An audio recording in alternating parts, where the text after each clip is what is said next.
हो रहा है। भी दौड़ते हैं।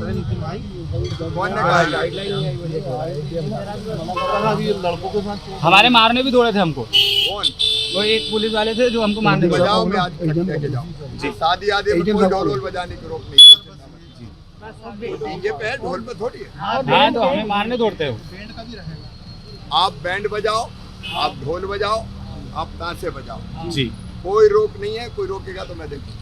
जिस मध्य प्रदेश की राजनीतिक जमीन पर शिवराज सिंह चौहान ने लगभग 2 दशकों तक मेहनत की, बीज बोया और बीजेपी और खुद के लिए फसल उगाई, उसको अचानक आकर कोई दूसरा काट ले तो कैसा बीतेगा।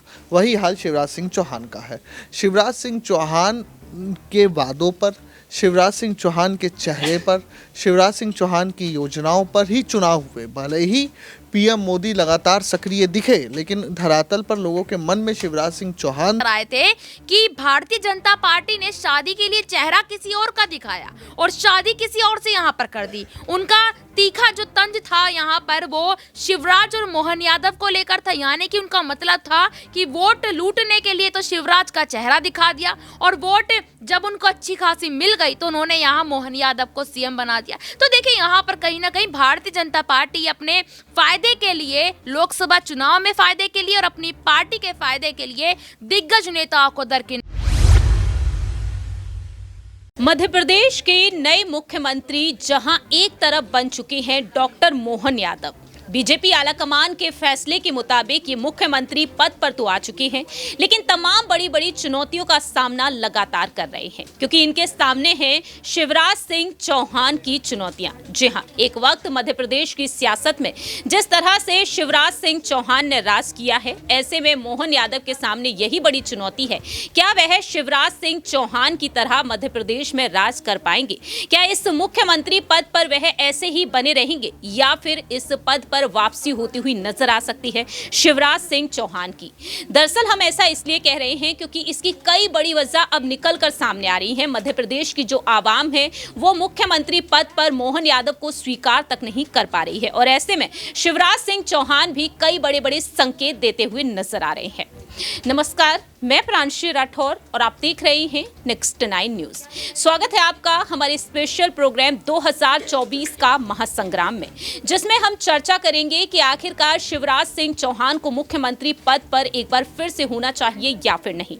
ऐसे में देखा जा रहा है कि शिवराज सिंह चौहान की जिस तरह से मायूसी देखने को मिली है, जिस तरह से मोहन यादव को आगे किया गया, बीजेपी आलाकमान के मुताबिक नए चेहरे को आगे लाया गया है और शिवराज सिंह चौहान को लेकर यह कहा जा रहा है कि आगामी लोकसभा चुनाव को मद्देनजर रखते हुए बीजेपी आलाकमान उन्हें अब जिम्मेदारी सौंपेंगे। ऐसे में देखा जाए तो शिवराज सिंह चौहान ने आज एक प्रेस कॉन्फ्रेंस बुलाई और इस प्रेस कॉन्फ्रेंस में खुलकर उन्होंने बात रखी लाडली बहना योजना को लेकर और साथ ही साथ देखा गया है आज ये भी कि डॉक्टर मोहन यादव शिवराज के नए आवास पर पहुंचे, उनसे मुलाकात करते हुए नजर आए और इस बीच शिवराज की एक और वीडियो तेजी से वायरल हो रही है कि आपको जो करना है आप वो कीजिए, कि देखिए आपको यहाँ पर कोई नहीं रोक सकता है। तो सबसे पहले आपको यहाँ पर एक रिपोर्ट दिखाते हैं, इसके जरिए आप समझेंगे कि शिवराज सिंह चौहान किस तरह से अपनी बातें रख रहे हैं। देखिए जरा।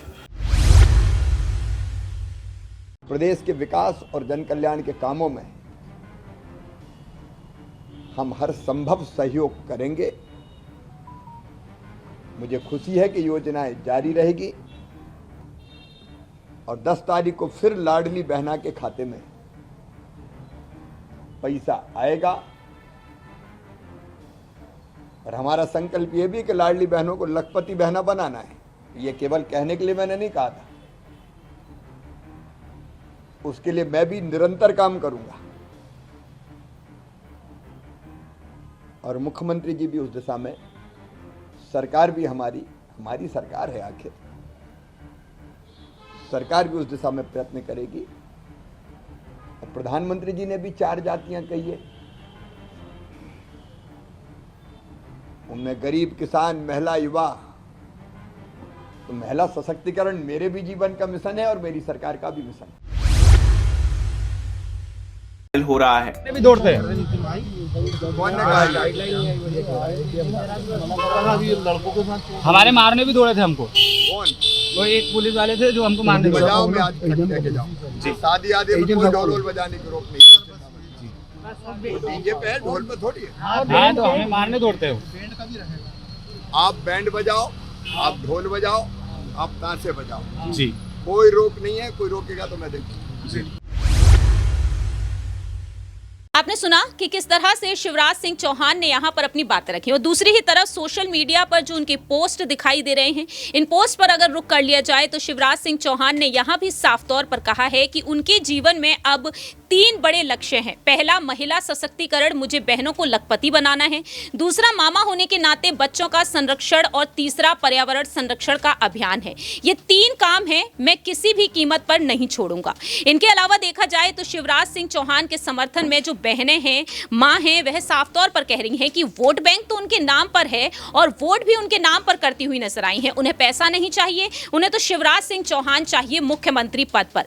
ऐसे में जो बड़ी वजह यहां पर निकलकर सामने आ रही है कि मध्य प्रदेश की आवाम आज भी मोहन यादव को स्वीकार नहीं कर पा रही है। आखिरकार शिवराज सिंह चौहान को एक बार फिर से इस पद पर देखा जा सकता है या फिर नहीं। सवाल यहां पर लेना चाहेंगे न्यूज रूम में बैठे हुए तमाम सहयोगियों से कि आखिरकार वह इस मामले में क्या कुछ कहना चाहेंगे, क्योंकि शिवराज सिंह चौहान को कई बार रोते हुए देखा गया है। जब सीएम आवास वह खाली करते हुए नजर आए तब भी उनकी आंखें नम होती हुई नजर आई।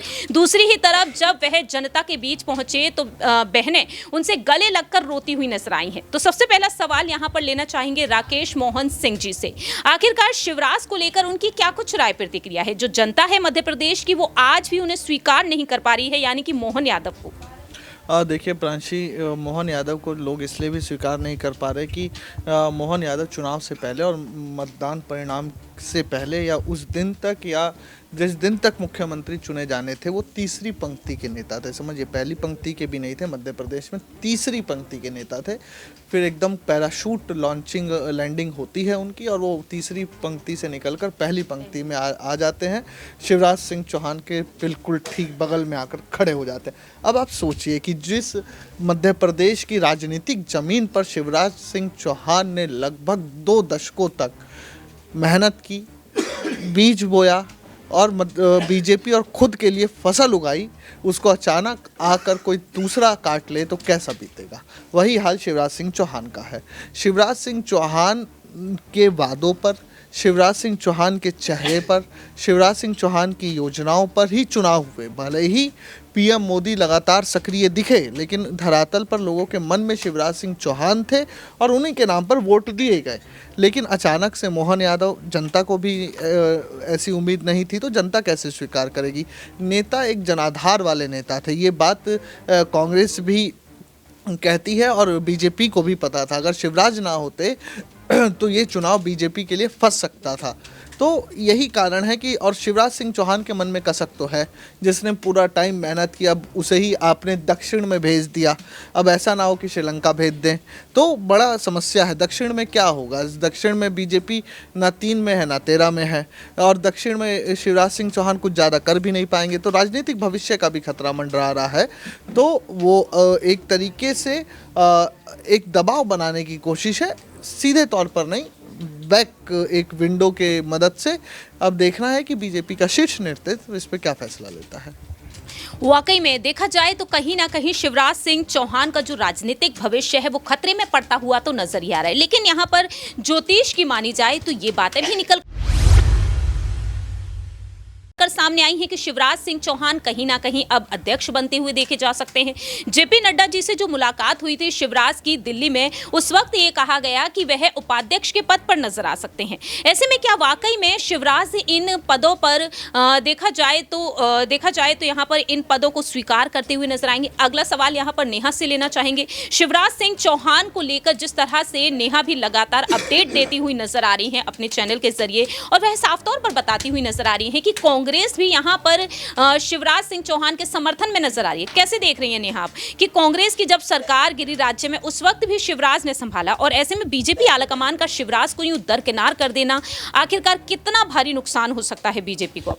देखिए, भारतीय जनता पार्टी में ये नीति रही है कि जो पार्टी को बनाता है, जो भी नेता, उसको दरकिनार कर दिया जाता है। देखिए 2018 में जब यहाँ पर चुनाव हुए थे, विधानसभा चुनाव 2018 में कांग्रेस की यहाँ पर जीत हुई थी, लेकिन कांग्रेस की जीत होने के बाद 2020 में यहाँ जो 15 महीने बाद भारतीय जनता पार्टी की सरकार बनी, उसमें सबसे बड़ा क्रेडिट यहाँ ज्योतिरादित्य सिंधिया को जाता है। सिंधिया ने अपने विधायकों संग कांग्रेस का दामन छोड़ भाजपा को थामा।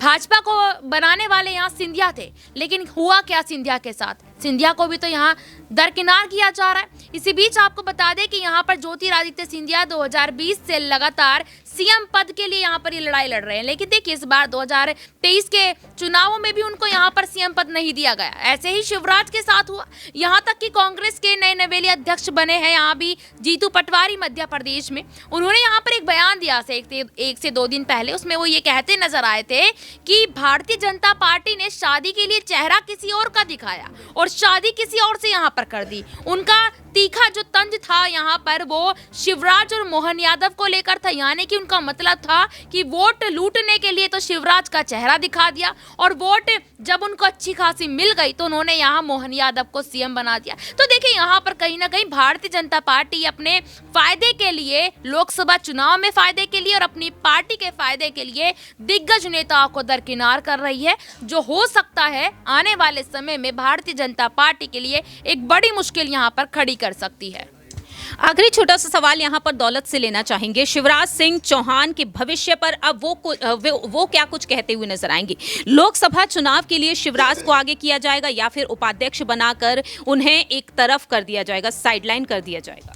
यहाँ पर देखा जाए तो लोकसभा चुनाव से पहले उनको दक्षिण की जिम्मेदारी दी गई है, जहाँ कहीं अभी भाजपा काफ़ी कमज़ोर यहाँ पर नज़र आ रही है। ऐसे में उन्होंने देखा कि जो प्रधानमंत्री नरेंद्र मोदी हैं, गृह मंत्री अमित शाह हैं, वो भी अभी तक दक्षिण के इलाकों में इतना वोट बैंक अपना नहीं बना पाए, तो कहीं ना कहीं बड़ी जिम्मेदारी दी है। अगर वो इस जिम्मेदारी को अच्छे से निभाते हैं तो यहाँ पर उनको लोकसभा में बड़ी जिम्मेदारी दी जाएगी, यहाँ चुनाव में उतारा जाएगा, या फिर उनको मंत्री पद के लिए भी आगे उनका नाम आगे जा सकता है, केंद्रीय मंत्री वो बन सकते हैं। तो देखा जाए शिवराज सिंह चौहान का भविष्य अभी शायद खतरे में नहीं है, तो कहीं ना कहीं जो चुनाव के नतीजे आएंगे उस हिसाब से देखा जाएगा कि उनके साथ यहाँ पर क्या करना है। वाकई में अब देखना होगा। शिवराज सिंह चौहान बेशक मुख्यमंत्री के पद पर नहीं है मध्य प्रदेश में, लेकिन फिर भी उनका रुतबा वही नजर आ रहा है, अंदाज वही नजर आ रहा है जो एक मुख्यमंत्री का होना चाहिए। और मोहन यादव भी जो आज उनसे मुलाकात किए हैं, इस मुलाकात में प्रदेश के कई मुद्दों पर ध्यान दिया गया है, विकास को लेकर यहाँ पर चर्चा की गई है, योजनाओं को लेकर, क्योंकि मोहन यादव को अभी काफी कुछ सीखने की जरूरत भी पड़ रही है शिवराज सिंह चौहान से। ऐसे में मुलाकात का दौर भी जारी है। अब देखना होगा कि शिवराज सिंह चौहान के हाथों में एक बार फिर से ये कमान आएगी या फिर नहीं। क्या बीजेपी आला कमान अपने फैसले में बदलाव करेंगे या फिर नहीं, ये वक्त के साथ साथ ही पता चलेगा। लेकिन इस पर आपकी क्या कुछ राय प्रतिक्रिया है? क्या एक बार फिर से मध्य प्रदेश का मुख्यमंत्री शिवराज सिंह चौहान को ही होना चाहिए, जैसा कि जनता वहां की मांग कर रही है? फिलहाल इस खास रिपोर्ट में इतना ही। बाकी की तमाम अपडेट्स के लिए आप देखते रहिए Next 9 न्यूज।